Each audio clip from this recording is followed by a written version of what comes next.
19 na kabanata. Si Zaccheo. Pumasok si Jesus sa Jericho dahil doon siya dadaan papuntang Jerusalem. May isang lalaki roon na ang pangalan ay Zaccheo. Siya ay mayaman at isa sa mga pinuno ng mga maniningil ng buwis. Gusto niyang makita kung sino talaga si Jesus. Pero dahil pandak siya at marami ang tao doon, ay hindi niya ito magawa. Kaya patakbo siyang nagpauna at umakyat sa isang puno ng sikomoro upang makita si Jesus na dadaan doon. Pagdating ni Jesus sa lugar na iyon, tumingala siya at sinabi, "Zaccheo, bumaba ka agad, dahil kailangan kong tumuloy sa bahay mo ngayon." Kaya nagmadaling bumaba si Zaccheo, at masayang tinanggap si Jesus. Nang makita ng mga tao na roon siya tumuloy sa bahay ni Zaccheo, nagbulong-bulungan sila. Tumuloy siya sa bahay ng isang masamang tao. Sa loob ng bahay niya ay tumayo si Zaccheo at sinabi, "Panginoon, ibibigay ko po sa mga mahihirap ang kalahati ng kayamanan ko. At kung may nadaya akong sinuman, babayaran ko ng 4 na beses ang kinuha ko sa kanya." Sinabi sa kanya ni Jesus, "Dumating na ngayon ang kaligtasan sa sambahayang ito, dahil siya ay mula rin sa lahi ni Abraham. Sapagkat ako na anak ng tao ay naparito upang hanapin at iligtas ang naliligaw." Ang talinghaga tungkol sa 3 alipin. Habang nakikinig ang mga tao, ikinuwento ni Jesus sa kanila ang isang talinghaga. Dahil malapit na sila sa Jerusalem at ang akala ng mga tao ay makikita na nila ang paghahari ng Diyos.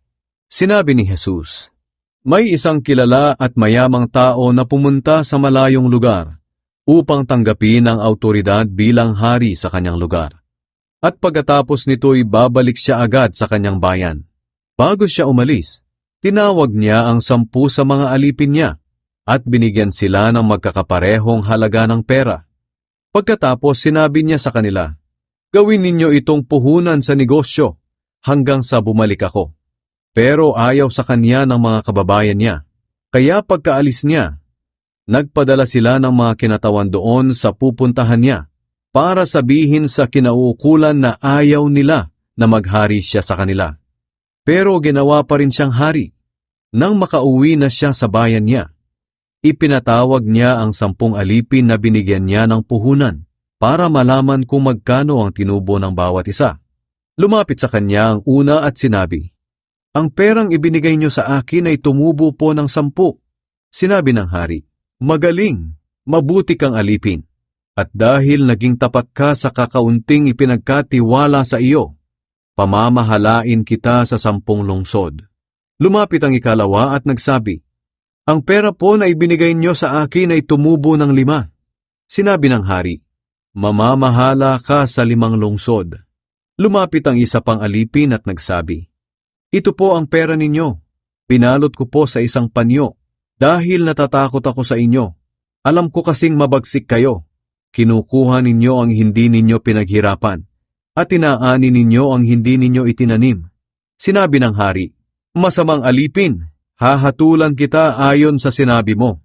Alam mo palang mabagsik ako, na kinukuha ko ang hindi ko pinaghirapan at inaani ko ang hindi ko itinanim. Bakit hindi mo na lang idineposito sa bangko ang pera ko para sa pagbalik ko ay makuha ko ito ng may tubo?" Sinabi ng hari sa mga naroon, "Kunin niyo sa kanya ang pera at ibigay sa tumubo ng 10. Sinabi nila, "Kumita na po siya ng 10. Sumagot ang hari, "Tandaan ninyo, ang mayroon ay bibigyan pa. Ngunit ang wala, kahit ang kaunting nasa kanya, ay kukunin pa. Tungkol naman sa mga kaaway ko na ayaw pasakop sa akin bilang hari, dalhin niyo sila rito at patayin sa harap ko." Ang matagumpay na pagpasok ni Jesus sa Jerusalem. Pagkatapos magkwento ni Jesus, nagpatuloy siya sa paglalakad at nanguna sa kanila papuntang Jerusalem. Nang malapit na sila sa mga nayon ng Bethfage at Betania, sa bundok na kung tawagin ay bundok ng mga Olibo, pinauna niya ang 2 niyang tagasunod. Sinabi niya sa kanila, "Pumunta kayo sa susunod na nayon. Pagpasok niyo roon, makikita ninyo ang isang batang asno na nakatali. Hindi pa ito nasasakyan ng kahit sino. Kalagan ninyo at dalhin dito. Kung may magtanong kung bakit ninyo kinakalaga ng asno, sabihin ninyong kailangan ng Panginoon. Kaya lumakad ang dalawang inutusan at nakakita nga sila ng asno ayon sa sinabi ni Jesus. Nang kinakalagan na nila ang asno, tinanong sila ng mga may-ari, "Bakit ninyo kinakalagan iyan?" Sumagot sila, "Kailangan ito ng Panginoon." Dinala nila ang asno kay Jesus at isinapin nila ang kanilang mga balabal sa likod ng asno at pinasakay si Jesus. Habang nakasakay siya sa asno papuntang Jerusalem, inilatag ng mga tao ang kanilang mga balabal sa dadaanan niya. Nang pababa na siya sa bundok ng mga Olibo at malapit na sa Jerusalem, nagsigawan sa tuwa ang lahat ng tagasunod niya at nagpuri ng malakas sa Diyos dahil sa mga himalang nasaksihan nila. Sinabi nila, "Pinagpala ng Panginoon ang haring kanyang ipinadala. Mayroon na tayong magandang relasyon sa Diyos. Purihin ang Diyos sa langit." Sinabi sa kanya ng ilang pariseyong kasama ng karamihan, "Guro, sawayin mo ang mga tagasunod mo." Pero sinagot sila ni Jesus, "Sinasabi ko sa inyo, kung tatahimik sila, ang mga bato na ang sisigaw ng papuri." Umiyak si Jesus para sa mga taga-Jerusalem. Nang malapit na si Jesus sa Jerusalem at nakita niya ang lungsod, umiyak siya para sa mga taga roon. Sinabi niya, "Sana nalaman ninyo sa araw na ito kung ano ang makapagbibigay sa inyo ng kapayapaan. Ngunit natakpan ang inyong pangunawa. Darating ang araw na papaligiran kayo ng kuta ng inyong mga kaaway. Palilibutan nila kayo at kabi-kabilang lulusubin. Lilipulin nila kayo at ang inyong mga anak at wawasakin nila ang lungsod ninyo. Wala silang iiwang bato na magkapatong. Mangyayari ang lahat ng ito sa inyo dahil binaliwala ninyo ang araw ng pagliligtas sa inyo ng Diyos." Ang pagmamalasakit ni Jesus sa templo. Pagdating nila sa Jerusalem, pumunta si Jesus sa templo at itinaboy niya ang mga nagtitinda roon. Sinabi niya sa kanila, "Sinasabi ng Diyos sa kasulatan, ang aking bahay ay bahay panalanginan, ngunit ginawa ninyong pugad ng mga tulisan."